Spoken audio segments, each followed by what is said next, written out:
Welcome back. You're watching To The Point. As the government prepares to change the way judges are chosen, we ask just how serious are the infirmities afflicting the present collegium system and what sort of National Judicial Commission does the country need? Tonight, my guest will speak for the first time in television on this subject. He is the chairman of the Law Commission, the former Chief Justice of the Delhi High Court, Justice A.P. Shah. Justice Shah, let's start with Justice Karju's revelations. In your opinion, has he shed light on a serious problem that needs critical attention, or has he actually sensationalized the issue without actually getting to the nub of it? Mr. Thapar, let me say that the revelations of Justice Karju cannot be undermined, particularly when they are backed by a former and very distinguished judge of the Supreme Court.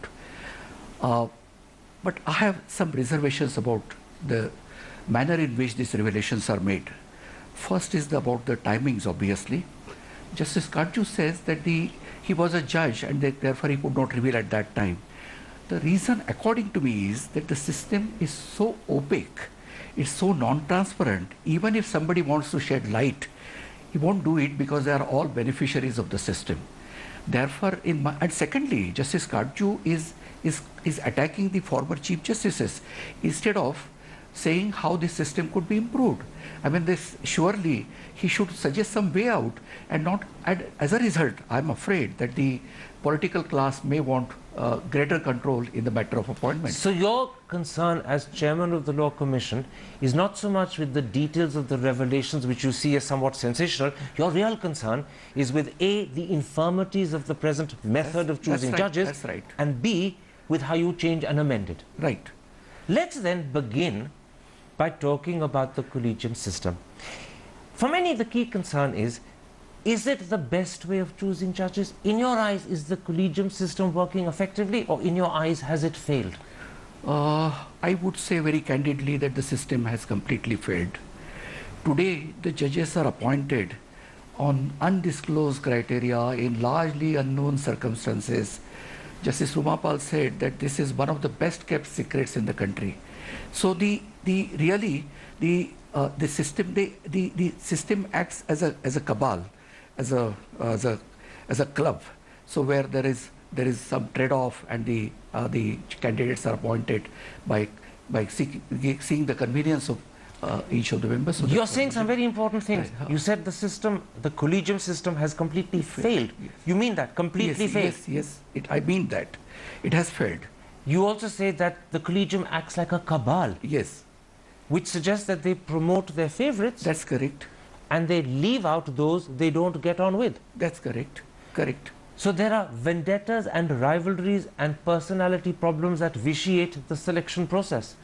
No, I would like to, since you are on this issue, I mean, I just wanted to read just one passage from Justice Rumapal's lecture, Tarkunde Memorial Lecture. Just mark the words. The very secrecy of the process leads to an inadequate input of information as to the abilities and suitability of a possible candidate for appointment as a judge. A chance remark, a rumor, or even third-hand information may be sufficient to damn a judge's prospects. The country-wise, a personal friendship or unspoken obligation may color a recommendation. Consensus within the collegium is sometimes resolved through a trade-off, resulting in dubious appointments with disastrous consequences for the litigants and the credibility of the judicial system. You're saying something very important there, although you're quoting Justice Rumapal, who was herself once as a Supreme Court judge, a member of the collegium. You're saying people do trade-offs. Yes. It's a fact. It is a fact, and then as a result, there is complete lack of transparency, and moreover, even if the appointments are questioned by the government, I mean, it can be overruled, and the collegium's view would prevail.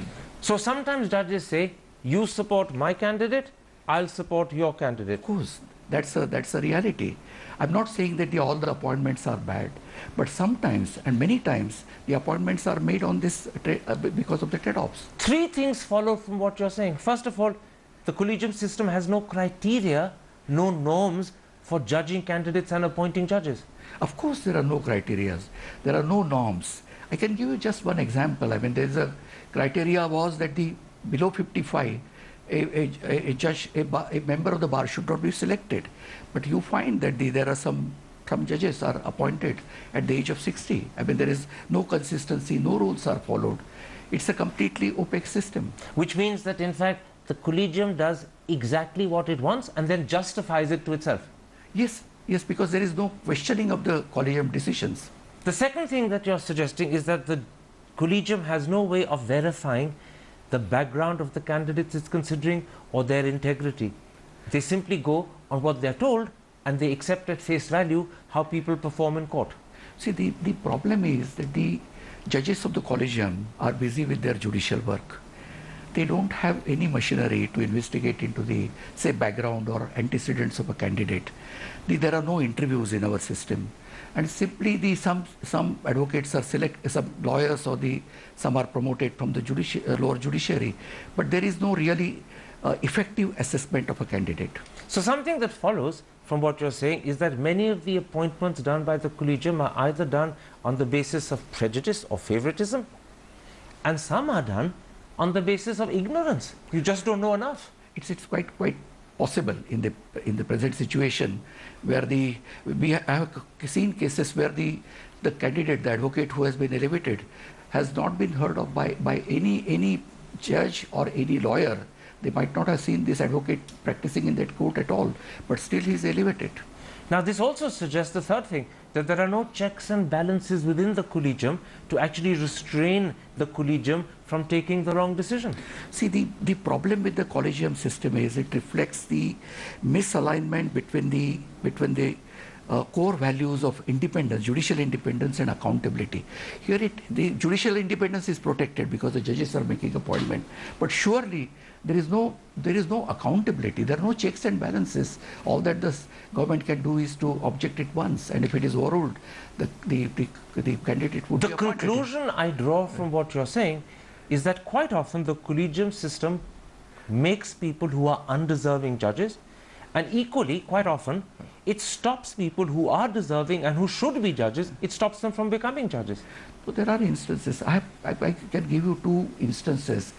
The entire list which was submitted to the Supreme Court Collegium by the High Court Collegium in the recent past, the Madras High Court and the Chandigarh, Punjab and Haryana High Court, the entire lists were scrapped. If those candidates who were included in the list were, because this was after the protest from the bar, so if those candidates were not really desirable, then how they were selected in the first place? This example that you're giving me, in fact, these two examples of the Madras High Court and Punjab High Court prove that there is something deeply wrong with the way the collegium system is functioning. Yes. There is another astonishing example that came to light last year. Gujarat Chief Justice Bhaskar Bhattacharya, in a letter that became public, accused then Chief Justice Altamas Kabir of a vendetta, of deliberately keeping him out and denying him promotion. See, it appears that Justice Bhattacharya's grievance was that he opposed the Chief Justice's sister's appointment and therefore he was not elevated to the Supreme Court. It's impossible to verify the allegations because this is very secretly done. But such instances, such complaints do not augur well for the judiciary. So it really diminishes the image of the judiciary in the eye of the people.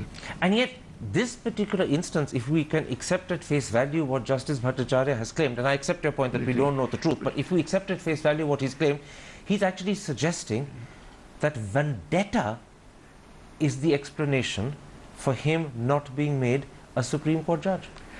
I would not use the word vendetta, but surely he has a complaint that he was deliberately ignored. I mean, I don't know. As I said, it's impossible to verify these allegations. Now, when you speak to former Chief Justices, they claim that in fact the collegium system is the correct interpretation of what the Indian Constitution would want. It's the correct interpretation of what Dr. Ambedkar, the father of our Constitution, would have desired. Is this in keeping with their thinking, or is it a distortion of it? According to me, I mean, let me quote Justice Krishna here. He said that this is an egregious fraud on the Constitution. The the scheme of the Constitution is that the executive will make the appointment in consultation with the Chief Justice. During Constituent Assembly's debates, it was suggested that the word concurrence should be used instead of consultation. Dr. Ambedkar said, no, the Chief Justice is certainly an eminent person, but you can't place the all power of appointment in the hands of a single person. So they decided to have this checks and balances. Executive makes the appointment in consultation with the Chief Justice and other judges. But surely I'm not for a moment suggesting that we should go back to those days. I mean that because in reality the executive when it had a sway over the appointment abused its position, and therefore we should not go back to according to me the solution is in the appointment of a judicial commission. Have we, in moving away from an executive dominated appointment procedure, swung to the other direction and ended up with an entirely judicial determined appointment procedure? No, that's not. The collegium is really the judicially determined appointments. I am saying that all over the world today we need a middle path. Yes, middle way. I'll come to the middle path in a moment, yes, because that's very much the second part I want to talk about. Yes. But what you're also suggesting is that the present judicial dominated collegium system of appointing judges is not successful because you can't rely upon judges to necessarily appoint the right people. Judges often, sometimes even knowingly, appoint the wrong people. No, any institution should have checks and balances. My opinion is that this lacks basic democratic principles, and therefore it's not working. Many times it is said that there is nothing wrong with the system. It's only because people manning the system are failing. That's not correct. It's my view that the system itself is defective. And you're also saying to me that this system is not what Dr. Ambedkar intended, it's not what the Constitution intends. And that's also not in keeping with the international practices. In which case, would you be in favor of something that politicians are now talking about, politicians of both parties? First it was the UPA, now it is the NDA, a National Judicial Commission. Would you be in favor that the government should legislate to create one, and that appointment of judges hereafter should be the responsibility of this new body? Of course, there has to be an independent body to make the idea is that you bring more fairness, more transparency, and the candidates are selected on merit and nothing otherwise. But there is a bill which has been passed by Lok Sabha, but in my view, the bill which was introduced by UPA is wholly inadequate. It is you must create a proper system. There has to be debate on that, and that particular procedure must become a part of the Constitution. Let me interpret what you're saying for the benefit of those who aren't aware of what happened in the last government. What you're saying is we need a National Judicial Commission to take over the responsibility for appointing judges. Course, yes. The collegium system simply isn't working. As you said, it's failed. That's right. And equally, we don't want a system dominated by the executive either. But you're also saying that the sort of National Judicial Commission envisaged by the UPA is not the right one. We need to rethink the National Judicial Commission. That's correct. That's my view, because we must look at the other countries. We must now if you, Mr. Thapar, permit me that if I can explain the different systems. Now really the issue would be what kind of commission, whether it's recommending or the appointing. And which should it be first, recommendatory or appointee? It's my opinion, it should be recommendatory, but ordinarily, the executive, which will be the appointing authority, should not be allowed to deviate from the recommendations unless the candidate is completely disqualified or the procedure followed by the commission is flawed. Otherwise, it should be binding. Ordinarily it should be binding. Ordinarily it should be binding. But in exceptional circumstances, the executive... And for the reasons to be given by the executive, it can be nomination. Secondly, should this commission be a permanent full-time body or one that simply operates when there's need for it? No, it has to be a full-time body. It's what is visualized by this, envisaged by this bill is that the Chief Justice and two senior-most sitting judges would be part of it. It's my belief, please don't bring these retired judges. Have sitting judges. They can be on deputation on rotation basis, yearly basis, but there has to be a full-fledged commission completely backed by administrative setup. They should have their own investigating machinery. It should be a complete setup to have this kind of appointments. You're saying something very important. It should have sitting judges, not retired judges. That's right. But they should be there full time. Therefore, they would have to be on deputation. We make more than 50 to 80 appointments per year. Now, should judges on the National Judicial Commission constitute 50% of the body, or a majority of the body, or less? The consent, if you see the international conventions, the various treaties, not treaties, the other conventions, you will find that ordinarily there would be more from the judiciary than the political class should not have a large representation in such bodies. The majority should be from the judiciary. From the judiciary, it should be judiciary, the bar, and also it's my view that it should be civil society should be adequately represented. We should have the best of the people How are these members of civil society to be chosen? Who will choose them? No, in my view, such people should be chosen by a very high-powered committee consisting of either the Prime Minister or the Law Minister as representing the government, the Vice President of India, the Chief Justice, the Leader of Opposition, and maybe one of the past presidents like Mr. Abdul Kalam or Sir. I'm just giving an illustration. This is to ensure that they are objective and not politically affiliated. That's right. But a role for civil society on the body is essential. Is a must. This people's participation in this institution, in that sense, is necessary. Now, should this National Judicial Commission have well-established and also well-known criteria that are perhaps made public? Of course, this criteria should be made public. And what is more important is that this criteria should be disclosed. There is one aspect which is really important, is the transparency. How do you ensure transparency in this kind of commission? Answer that for me. Just for instance, in South Africa, the interviews are in public. They are televised. Of course, this is not followed in England, and so also in Israel. But I feel that if you can bring transparency by first inviting the names and nominations publicly, then prepare a list of the candidates who will be screening. After the screening, who will be called for interview. Interviews may be in private, but once the selection is made, again it should be on the website, and there should be yearly annual report by the Judicial Commission to the government. And to the government or to Parliament? No, to Parliament, I'm sorry, to the Parliament. And also, we may have a system like in UK, there is a system of ombudsman over the Judicial Commission. So if there is a complaint against it, goes to the ombudsman, not that the ombudsman... The ombudsman, in a sense, is an authority over the commission. He will point out over the commission to deal with the complaints against the commission.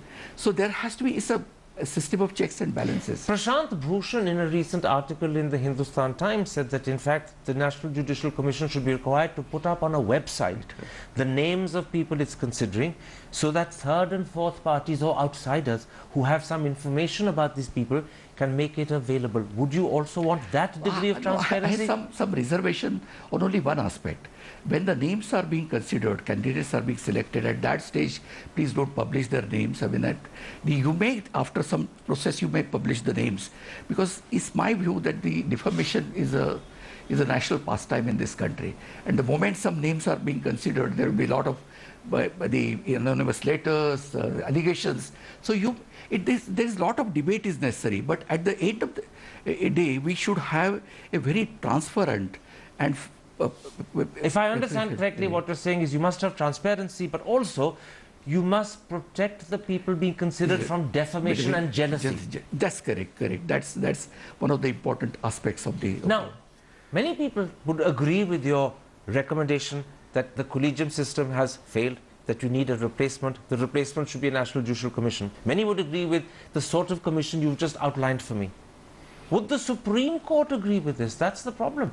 Many people fear that if the government creates a commission, whether along your lines or different lines, and ends the collegium system, the Supreme Court will strike it down as unconstitutional. Let me answer this, your question. I mean, it's a very hypothetical question, but let me put it this way. The Judicial Commission is not some idea out of hat. It's when the first judge's case was decided, they upheld the primacy of the executive, but still said that the Judicial Commission is the right way out. If a commission is properly constituted and it is constitutionally protected by putting it in the constitution, and sufficient. Does it need to be put in a particular schedule for greater protection? No, it should be like the appointments. For instance, election commission is a part of the constitution. The whole of the procedure, constitution of the commission should be part of the constitution. So it should be inserted in the constitution. You ensure the transparency and the other things, and even if thereafter the Supreme Court wants to question such commission and wants to persist with the collegium system, in my opinion, it will be a tragedy for the nation and a tragedy for the judiciary. So your advice as the present chairman of the Law Commission and a former Chief Justice of the Delhi High Court to judges is, once this has been constitutionally and properly created, do not question the National Judicial Commission. I cannot advise them, but I expect, I hope that if this is the need of the time, and a government brings such a commission, then surely the court should accept. Now, I know for a fact that you will be meeting the law minister on Monday. He's going to be talking to you about the sort of National Judicial Commission the country needs. Will you be advising him along the lines of what you shared with me today? Of course. I would be, naturally, and the commission would be very keen to give suggestions to the law minister and the government. Justice Shah, a pleasure talking to you. Thank you.